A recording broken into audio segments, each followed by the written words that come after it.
যতক্ষণ পর্যন্ত রাসূল পাক সাল্লাল্লাহু আলাইহি ওয়াসাল্লাম কোরআনের কথা বলেন নাই, তার আগে তিনি ছিলেন আলামিন, সাদেক আলামিন। কোরআনের কথা যখন লোকদের কাছে খুলে খুলে বলতে শুরু করলো, তখন তিনি হলেন কাহেন, তিনি হলেন জাদুকর, তিনি হলেন গণক, তিনি হলেন কবি, তিনি হলেন শায়েখ, কত রকমের তখন তার নামে এ সমস্ত শুরু করে দিয়েছিল সেই আরব দেশের কাফের মুশরিকরা। আর আল্লাহ রাব্বুল আলামিন বলছেন, এ রাসূল, আপনার প্রতি যেই পবিত্র কোরআনুল কারীম নামক নিয়ামত দিয়েছি, এটা আপনি কারো ভয় লুকাবেন না, আপনি এর মধ্যে যা আছে লোকদের কাছে সব বলে দিন। তো এটা এত বিশাল একটা কোরআন আল্লাহ রাব্বুল আলামিন আল্লাহর নবীর উপর দিয়েছেন। আল্লাহ পাক নিজে বলছেন এটা তোমরা হালকা মনে করেছো, কি ভারী সে কথা বলতে গিয়ান আল্লাহ পাক বলছেন, এই কোরআন যদি আমি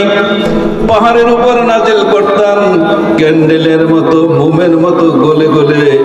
এই কোরআনের ভয়, কোরআনের ভারে